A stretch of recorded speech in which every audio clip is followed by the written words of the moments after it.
धामी क्या कह रहे सुनते हैं। प्रिय सांसद भाई अजय टमटा जी, काशीपुर के लोकप्रिय विधायक आदरणीय त्रिलोक सिंह चीमा जी, जिला पंचायत की अध्यक्ष बहन ज्योति राय जी, जिला अध्यक्ष भारतीय जनता पार्टी भाई निर्मल मेहरा जी, प्रदेश मंत्री भाई विकास शर्मा जी, दीदी हेमा जोशी जी, आर ओ मौर्य जी, जिलाधिकारी एवं यहाँ पूरी टीम और आए हुए सभी हमारे सभी जनप्रतिनिधिगण, सभी पदाधिकारीगण एवं आए हुए सभी मेरे बड़े बुजुर्ग, सभी उपस्थित माताएं बहनें, सभी मेरे नौजवान साथियों, मैं सबसे पहले तो आप सबकी तरफ से आज हम सब के बीच में आदरणीय गडकरी जी का मां पूर्णागिरी की पवित्र भूमि पहुंचने पर आप सबकी तरफ से, उत्तराखंड वासियों की तरफ से हृदय से उनका अभिनंदन करता हूं, हृदय से स्वागत करता हूं। आज आपके द्वारा अनेक योजनाओं का यहाँ पर 8 महत्वपूर्ण परियोजनाएं जिनका शिलान्यास किया गया है, इसके लिए मैं इस पूरे क्षेत्र की, कुमाऊं क्षेत्र की देवतुल्य जनता की ओर से आपका धन्यवाद करता हूं। भाइयों बहनों, ये जो परियोजनाएं जिनके लिए हम लंबे समय से प्रयास कर रहे थे, वो सारी परियोजनाओं का आज भूमि पूजन हो गया है और जो स्वप्न हमने देखा था, जो एक संकल्प लिया था, वो सारी योजनाएं आज धरातल पर उतर रही हैं। आप सब समझ सकते होंगे कि लगातार भाई अजय टमटा जी, आदरणीय हमारे अजय भट्ट जी और मैं और हमारे सभी जनप्रतिनिधिगण लगातार इन योजनाओं के बारे में जब भी आम जनता के लोग उनसे मिलते थे तो हमारा ये स्वप्न था कि ये योजनाएं धरातल पर उतरे। आज ये सारी योजनाएं धरातल पर उतर रही हैं और उत्तराखंड में जो हमारी कनेक्टिविटी है उसको मजबूत करने के लिए हम अपनी प्राथमिकता से इस दिशा में तेजी से काम कर रहे हैं, क्योंकि सड़कें अच्छी होंगी तो निश्चित रूप से हमको बहुत आसानी होगी। जैसे आप सभी जानते हैं, जहां हम बैठे हैं ये टनकपुर, जो कि एक समय में मैं जब बहुत छोटा होता था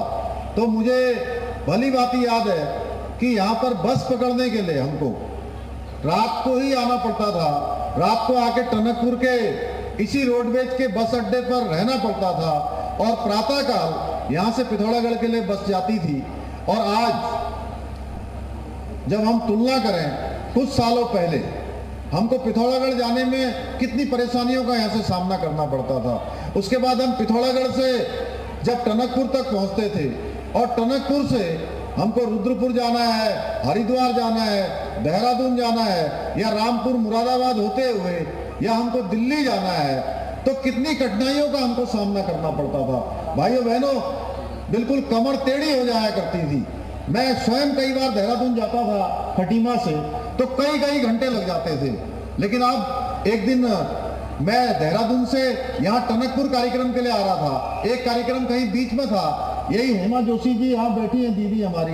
ये कह रही थी मुझसे कि मैं भी टनकपुर, आप भैया तुम्हारे कार्यक्रम में आ जाऊंगी। और जब मैं यहाँ 3 बजे टनकपुर पहुंचा तो मुझसे पहले हेमा दीदी देहरादून से टनकपुर पहुंच गई थी, जहां जाने के लिए हमको 14-15 घंटे लगते थे। ये आपके शानदार जो आपका काम करने का तरीका है, जिस प्रकार से आपने इस डिपार्टमेंट को, इस पूरी कार्य संस्कृति को बदलने का काम किया है, निश्चित रूप से यह अभूतपूर्व है। इसकी जितनी प्रशंसा की जाए उतनी कम है। और आज केवल हम लोग ही नहीं प्रशंसा कर रहे हैं, आज जब हम लाभार्थी सम्मेलनों में जाते हैं कि कितने लोगों को हमारे जो सरकार की योजना है उनका लाभ मिला है, तो मैं कह सकता हूं कि देश के अंदर एक भी व्यक्ति ऐसा नहीं है जिसको सरकार की किसी न किसी योजना के कारण से लाभार्थी होने का अवसर न मिला हो। यानी कि हर एक व्यक्ति लाभार्थी है। भारतीय राष्ट्रीय राजमार्ग प्राधिकरण और लोक निर्माण विभाग द्वारा मिलकर अनेक परियोजनाओं पर अभी काम किया जा रहा है। अभी हाल में ही विभाग के साथ बैठक कर प्रदेश के जितने भी सभी निर्माणाधीन और आगे होने वाले काम हैं उनकी हमने समीक्षा की है कुछ आपने हमको अभी आगे जो काम करने हैं उसके बारे में भी बताया है। बहुत सारी जगह पर अभी एनओसी देनी है हमको, और आपने कहा है कि 10,000 करोड़ रुपए से भी ज्यादा की स्वीकृति आप तत्काल भारत सरकार से हमको राज्य के लिए विभिन्न योजनाओं के लिए दे देंगे। मैं आभारी हूं आपका कि अभी आपने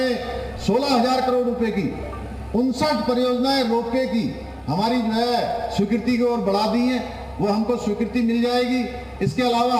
अनेक परियोजनाओं पर काम हो रहा है। आज आप सभी को जानकर प्रसन्नता होगी कि प्रदेश में जारी विकास कार्यों की स्थिति संतोषजनक है, और मुझे आशा है कि सभी परियोजनाएं तय समय पर पूरी होंगी। हमारी चार धाम सड़क परियोजना की तरह ही मानसखंड कॉरिडोर को भी राज्य का जो फ्लैगशिप प्रोजेक्ट तय कर इस पर हमने कार्य प्रारंभ कर दिया है, और आने वाले समय में ये हमारा जो टनकपुर का एक केंद्र है, जहां से आज हमने आदरणीय नितिन गडकरी जी से अनुरोध किया कि इस क्षेत्र पर जहां मां पूर्णागिरी का ये धाम है, और मैं कह सकता हूं पूरे उत्तराखंड में केवल हरिद्वार में कई करोड़ों लोग साल भर में आते हैं, क्योंकि कांवड़ यात्रा होती है, और उस कांवड़ यात्रा में हरिद्वार में 4 करोड़ से भी ज्यादा लोग इस वर्ष आए। लेकिन उसके अतिरिक्त अगर हम सारे धार्मिक स्थलों को देख लें तो सर्वाधिक अगर फुटफॉल कहीं पर होता है तो इस टनकपुर में होता है, जहां 50 लाख की संख्या जो है पूरे वर्ष भर पूरे देश और दुनिया से आने वाले श्रद्धालुओं की होती है, मां पूर्णागिरी का दर्शन करते हैं। आदरणीय प्रधानमंत्री मोदी जी के और आदरणीय सड़क परिवहन मंत्री नितिन जी के मार्गदर्शन में हमारे सीमांत इलाकों में आज सड़क का नेटवर्क बन रहा है, तेजी से वहां तक सड़कें जा रही हैं, सुविधाएं पहुंच रही हैं, विकास जा रहा है। और सामरिक दृष्टि से भी ये अति महत्वपूर्ण सड़क नेटवर्क की जरूरत जो कई सालों से जहां महसूस की जा रही थी, आदि कैलाश तक जाने वाली सड़कों का निर्माण हो रहा है, जौलीकौंग तक सड़क पहुंच गई है, गुंजी तक सड़क पहुंच गई है। अभी हाल ही में आदरणीय प्रधानमंत्री जी ने भी वहां पर अपना दौरा किया, और वो भारत के पहले प्रधानमंत्री हैं जो 18,000 फुट की ऊंचाई पर पहुंचकर आदि कैलाश और पार्वती कुंड के उन्होंने दर्शन किए हैं। भाइयों बहनों, उसके कारण से आज तेजी से हमारे राज्य के अंदर बहुत सारे लोगों का आगमन हो रहा है, बहुत सारे लोग हमारी तरफ आज देख रहे हैं, आने की तरफ देख रहे हैं। और हमारा प्रदेश धार्मिक दृष्टि से भी बहुत ही महत्वपूर्ण है, जहां हमारे यहाँ चार धाम, हमारे तीर्थ, हमारे मंदिर, हमारी आस्था के स्थान, ये सिर्फ दर्शन के स्थल ही नहीं है, ये हमारी हजारों वर्षों पूरी जो हमारी सभ्यता है उसकी भी पहचान है, वो हमारे लिए धरोहर है, अमिट निशानियां हैं। भारत ने हर संकट का सामना करते हुए कैसे खुद को अटल रखा है, ये जो हमारी धरोहर हैं, ये हमारे जो पर्वत हैं, हमारे देव स्थान हैं, हमारे धार्मिक स्थान हैं, ये उसके साक्षी हैं। ये हमको बताते हैं कि संकट बहुत आए लेकिन हम अपनी जगह पर बरकरार हैं, जहां पर हम थे वहीं हम हैं। कोई भी देश अपने अतीत को भुलाकर कभी भी आगे नहीं बढ़ सकता, कभी भी विकास नहीं कर सकता। हमें संतोष है कि हमारे प्रधानमंत्री आदरणीय मोदी जी के नेतृत्व वाली सरकार ने बीते 10 वर्षों में बहुत स्थितियों को बदला है। आज देश दुनिया के अंदर, अभी अजय भट्ट जी कह रहे थे, आज पूरे भारतवासियों का, चाहे वो विदेशों में भी रहते हैं, उनका मान सम्मान बढ़ा है। मैं भी इन्वेस्टर ग्लोबल समिट के संबंध में जब इंग्लैंड में गया था, वहां मैंने देखा वहां के मंत्री जिस प्रकार से भारत का गुणगान कर रहे थे, हमारे यहाँ G20 की प्रशंसा कर रहे थे। निश्चित रूप से मेरा नहीं, पूरे हमारे भारत के रहने वाले 140 करोड़ भारतीयों का वो सुनकर गर्व से सीना ऊंचा हो जाएगा।